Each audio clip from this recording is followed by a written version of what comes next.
All right, hey guys, OFD checking in here on a Tuesday night. I just want to make a really quick video here kind of comparing these two watches, the Orient Ray 2 and the Orient Mako 2, both in the blue dial variants. Now, I've made a video about both of these watches, I guess it's been probably 6-8 months ago, about how I think they're some of the best values under $200 in the watch world out there. I still feel that way. I think you really get a lot of watch for your money, especially in these new second variants of these watches. Now that they have hacking, hand-windable movements, they've eliminated that 2 o'clock pusher, which functioned the day window. So they've really improved these watches quite a bit. You're looking at an in-house produced watch, well, mostly in-house. We'll kind of talk about that. I actually opened the back of this watch up on the channel, and it was cased in China. I'm sure that most of their watches, or many of their watches, have the cases made in China, but they are an in-house design movement. The movement is made by Orient and stuff like that. These are both running, and we'll kind of compare what's the same on these watches right off. I'll tell you right off,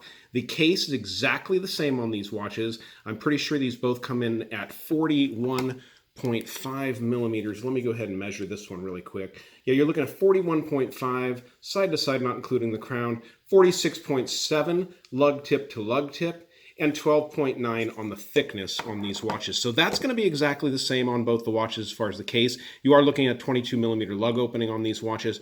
Also, both the watches are running the exact same movement, that being the F69-22 movement from Orient, an in-house movement. That's a 22 joule movement. It's a low beat rate at 21,600 vibrations per hour, which makes it a great work watch. It's not oversprung, so it's going to be good for pretty much anything you're going to do out there.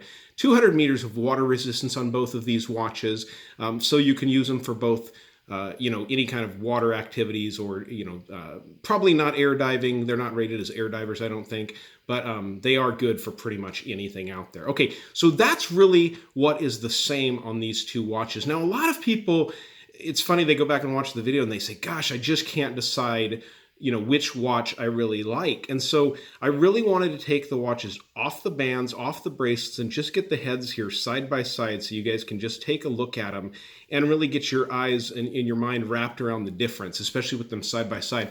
So first off, you guys, I want to go through the differences. And the first thing we'll talk about is really obvious, and that is the dial and the indices on the dial. On the watch on your right, which is the Mako, you can see that you have the stick style indices here at the 5-minute marks, and you have the Roman numerals at the 12, the 6, and the 9 o'clock position. On the Ray, you have very traditional, very similar to like a Seiko plot, the round plots with the kind of semi-triangular plots at the 12 o'clock, 6 o'clock, and the 9 o'clock position.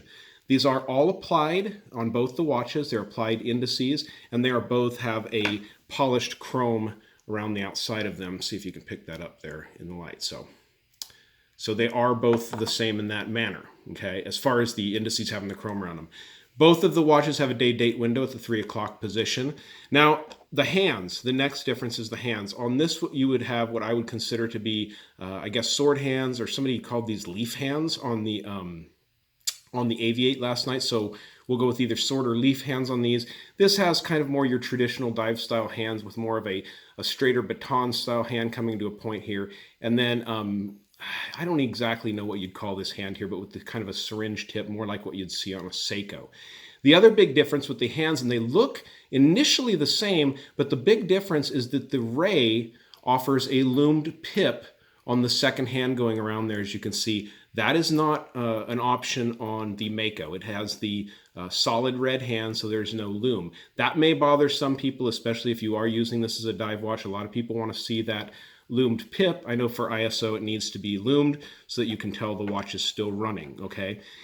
One of the other big differences on these watches that you'll notice is the on the bezel, and that is the numerals on the bezel. On the watch on my right, the traditional Mako, I think these are more kind of a more traditional style, just a subtle layout on these. You do have the marks from the 1 through the 10 position.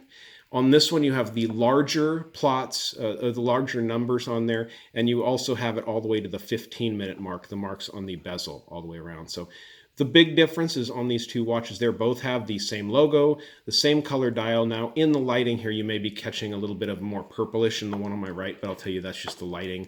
As a matter of fact, they're exactly the same dial on these watches, applied with the applied Orient up there at the top. Now I'm going to go ahead and flip these watches over, and we'll take a look at the case backs.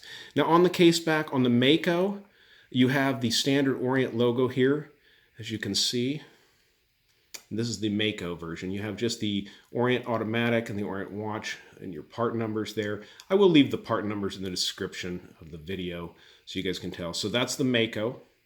Close-up of the indices, the dial, the hands, and check out that bezel. And then we'll go ahead and come look at the case back on the Ray. It has the more traditional, the dolphins on the back, the Orient up there at the top, your information about the water resistance and whatnot. I'm kind of partial to this one. I like the dolphins swimming around there. And then taking a closer look at the dial on this one so you guys can take a look at the differences. Definitely bigger markers on that bezel, much easier to read, larger, and you do have the hash marks all the way out to the 15 minutes. Note that loomed pip on the second hand there going around. So that's really just kind of what I wanted to go over for you guys tonight, is showing you the differences in these two watches. So many people have asked me, you know, which one would you get? Which one would you get? This one happens to be my dad's. I bought this watch for myself, but I gave it to him as a gift. And then this one is mine. My wife bought me this as a gift a couple of years ago. So to be honest with you, they're both wonderful watches. I like them both. I've owned, you know, a number of Rays. I've owned a couple of different Makos. So it's really up to you. It's really up to what you decide and what you really feel like you want to have as far as your Orient Ray or your Mako. So guys, that's the video. That's just something I wanted to bring you tonight because I've had so many emails and questions on these two watches and which one people thought I thought they should buy. And I said, really, it comes down to you and what you like. You've got the same case. You've got the same movement. You've got some subtle, differences in the looks and a little bit in the performance. Oh, I want to show you guys the Lume because that is a big difference on these watches, is the Lume. I forgot to mention that. I probably should have said that towards the beginning so you guys would have stuck around. But let's go ahead and do a Lume shot really quick. Let me dim the lights here. Okay, so here we are side by side. Now there is a little more light penetrating through in the room on the Ray side of the watch, so that may affect the glow. But I wanted to show you guys the difference in the Lume on these two watches. So now both have brilliant and wonderful Lume. I will tell you that, and you can see it right off, the Ray has a brighter Lume to it. This is great. The Mako has great Lume, don't get me wrong, but you can see it's more of a subtle green, and this is just that blasting bright Lume. The Rays always have just such amazing Lume on them. The Ray Raven, the black one, for some reason seems to be the brightest of the bunch from what I can tell. So, all right, guys, that's the Lume shot. So if you like the video of the Ray and the Mako, go ahead and give it a thumbs up down there at the bottom. And if you've not subscribed to the OFD channel yet, please do, guys. Thanks.